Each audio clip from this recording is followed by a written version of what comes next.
Oi, galera, vamos lá para mais uma aula gramatical aí, uma aula de gramática, hoje sobre acentuação gráfica, tá?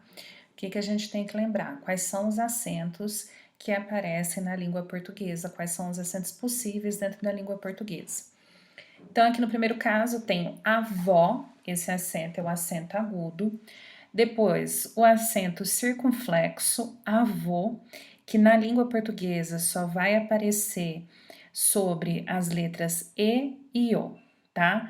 O acento agudo, ele vai me fazer um som aberto, O, e o acento circunflexo faz um som fechado, O, tá? O acento grave, que é um acento indicativo de crase, por favor, o nome do acento não é crase, crase é o fenômeno que ocorre, então acento nós chamamos de grave, e atualmente na língua portuguesa só vai aparecer sobre a letra A, e é em casos específicos, tá?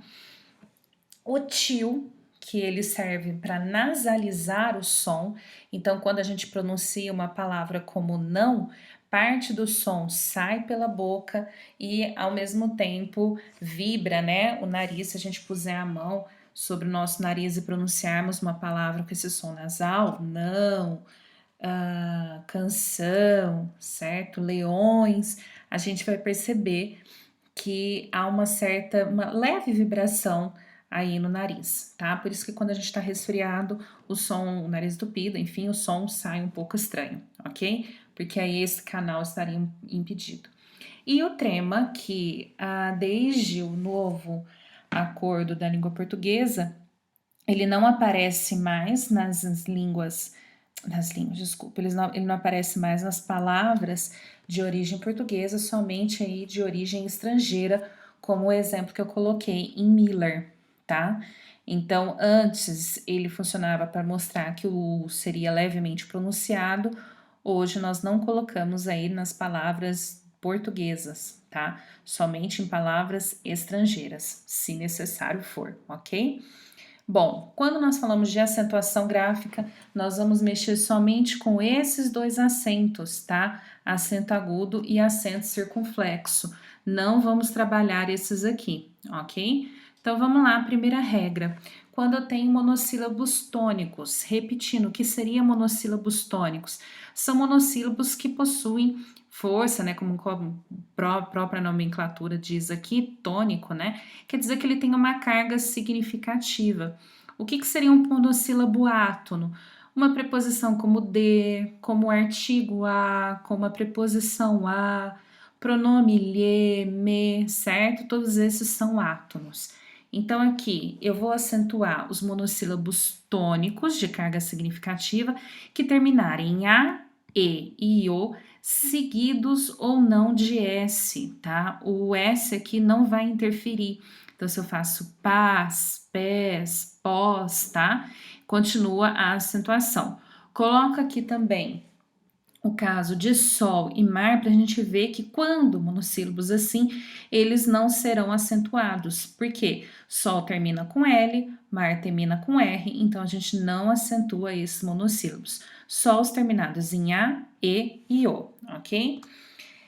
Oxítonas. Nós acentuamos somente as oxítonas que forem terminadas em A, E, O e em, certo?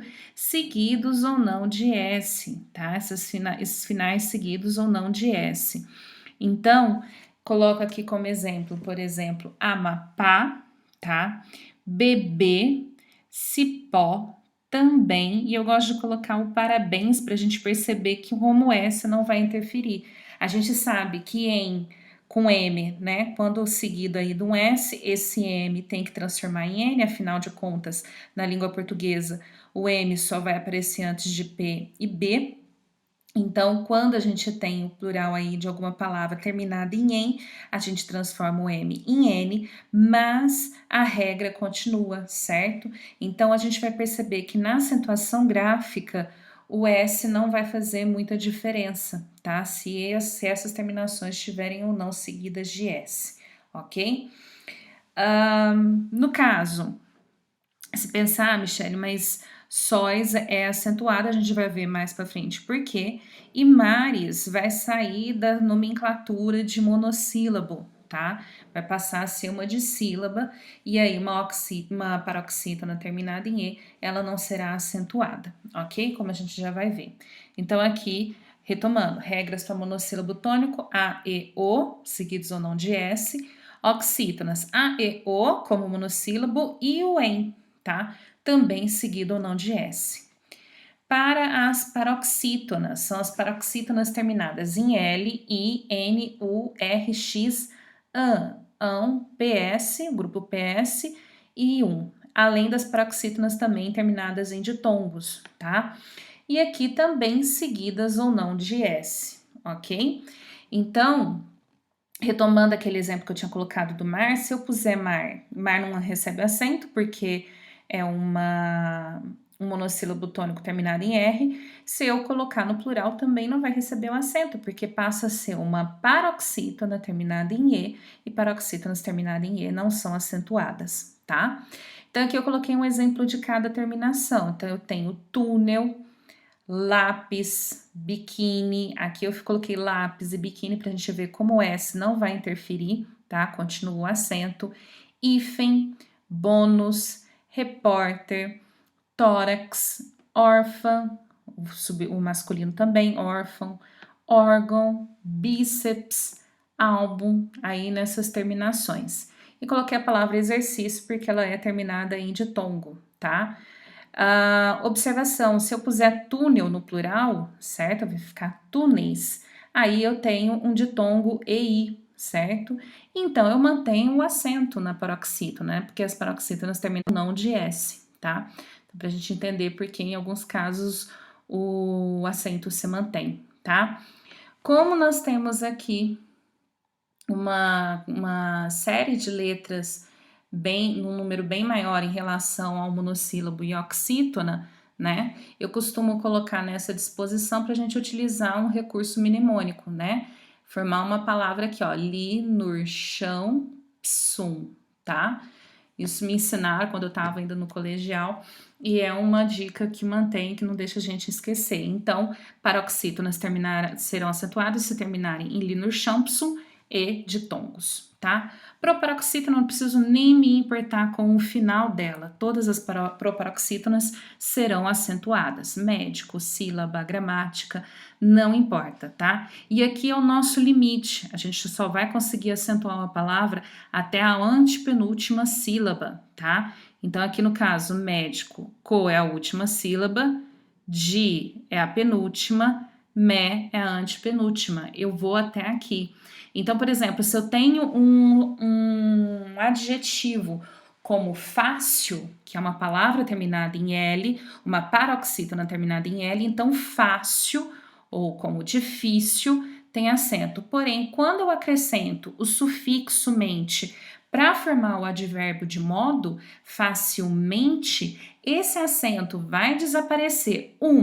Porque mente vai me trazer uma paroxítona terminada em E elas não são acentuadas.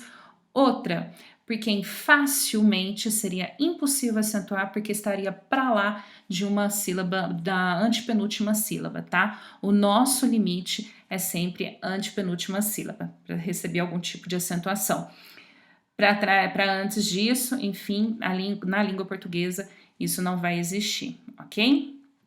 Outras regras aqui que eu tenho para acentuação, falando aqui de hiatos, tá? Acentuaremos os hiatos em que aparecer as vogais I ou U quando elas forem a segunda vogal tônica do hiato, ou seja, elas vêm em segundo lugar, e elas estiverem sozinhas na sílaba. E mais uma vez o S aqui não vai interferir, tá? Então eu tenho aqui raiz, certo?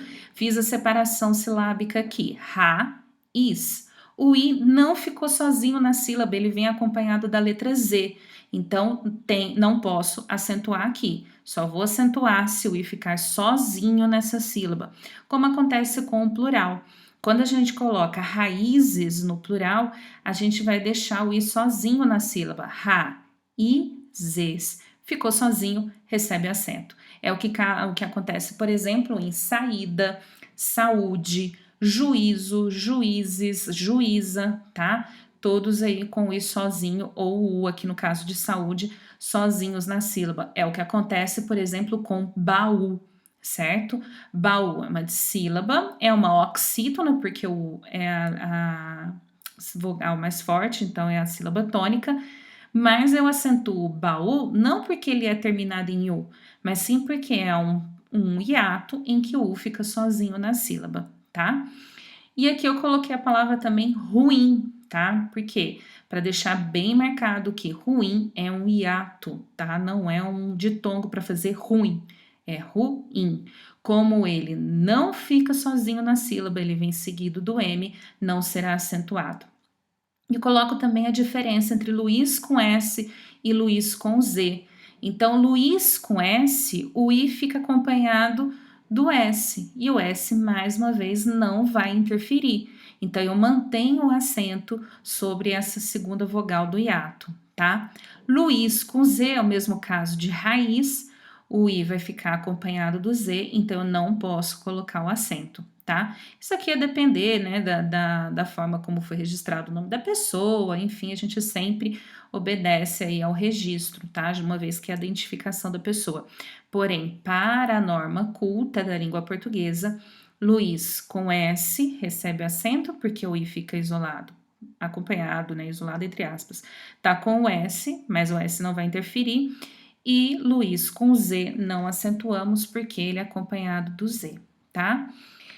Observação que faço a partir dessa regra do hiato. A gente não vai acentuar o i, mesmo que sozinho na sílaba, mesmo que segunda vogal tônica e sozinho na sílaba, quando o hiato for repetido, igual aí no exemplo xiita, tá?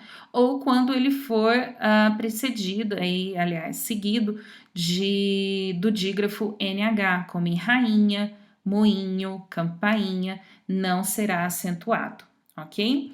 E outra regra, para a gente lembrar, os hiatos e o não são mais acentuados, isso mudou com o novo acordo, tá? Então, as palavras vêm, leem, voo, enjoo não recebem mais o acento circunflexo, tá?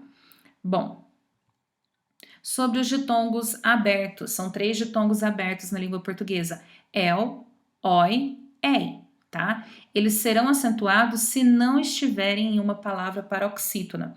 Como assim? Observem aqui, ó, céu, sóis, pastéis, tá? Observem que céu e sóis, aqui no plural do sol, né, que a gente teria lá no exemplo das monossílabas tônicas, né? Aqui céu e sóis recebem acento não porque são monossílabos tônicos, terminados em U, terminados em I, seguido de S, não é por isso, mas porque nós temos ditongo aberto, tá? E pastéis recebe o acento porque também é um ditongo aberto, e aqui a gente está falando de uma oxítona. Mesmo caso de herói, outra oxítona, então eu vou acentuar. Mas no caso de heróico, ideia, paranoia, paranoico, não podemos mais acentuar após a regra imposta aí pelo novo acordo ortográfico, tá? Quando esses ditongos abertos, el, oi, ei, estiverem em uma paroxítona, eles não serão acentuados, tá? Então, essa é a escrita correta aí para essas palavras. E, por último, os acentos diferenciais. Eles vão aparecer para diferenciar, como o próprio nome diz, uma palavra da outra. Aqui eu não vou me ater à forma como ele termina a palavra, se é uma oxítona, se é uma paroxítona, nada disso, tá? Os acentos diferenciais, eles aparecem simplesmente para diferenciar uma palavra da outra, tá? Por exemplo, eu tenho aqui por de preposição e por do verbo. Então, por você faço tudo. Então, esse por, que é uma preposição, me indicando aí a causa, não vai ser acentuado, né? Eu desejo pôr uma cereja sobre um bolo, certo? Então, eu desejo, aqui no caso, o verbo pôr, sinônimo de colocar, ele vai ser acentuado.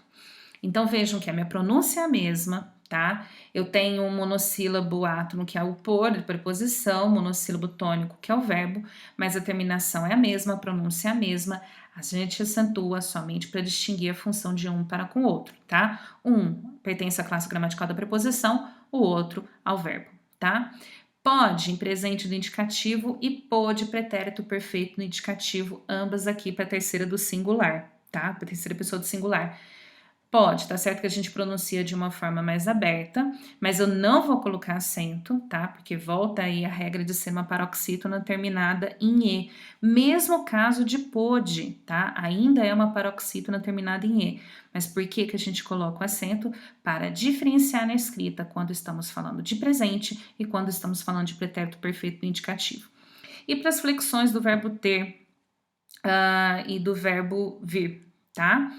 Ele tem, eles têm. Ele vem, eles vêm. Então, no singular, eu vou deixar sem acento. No plural, eu vou colocar o acento, tá? Por que que a gente vai deixar sem acento no singular? Porque é um monossílabo tônico, tem carga significativa, mas termina em M, tá? E por que que a gente então tem que colocar no plural? Justamente para diferenciar o plural, ok? Observe, por exemplo, os derivados de ter e vir. Então, todas as vezes que a gente tiver um derivado desses verbos, a gente também vai apresentar esse acento diferencial. Então, ele contém, ele mantém, ele detém, sempre com acento agudo. Eles mantêm, eles detêm, eles contêm, com acento circunflexo. Mesma coisa para derivados de vir. Provém, ele provém singular, acento agudo, eles provêm acento circunflexo para marcar o plural, tá? Difícil de lembrar quando que eu vou ter que colocar um, quando que eu vou ter que colocar o outro. Vamos fazer o seguinte, quando for no singular, tá? Que são aqui palavras oxítonas terminadas em em, como também, amém, certo? Por isso eles recebem um acento. Então vamos pensar o seguinte, quando for singular, a gente põe um traço só aqui no acento, é o agudo. Quando for no plural, a gente coloca 2 traços, formando o acento circunflexo, tá? Espero aí que ajude a lembrar dessas regras, ok? Bons estudos para vocês e qualquer dúvida é só me perguntar, tá bom? Beijos!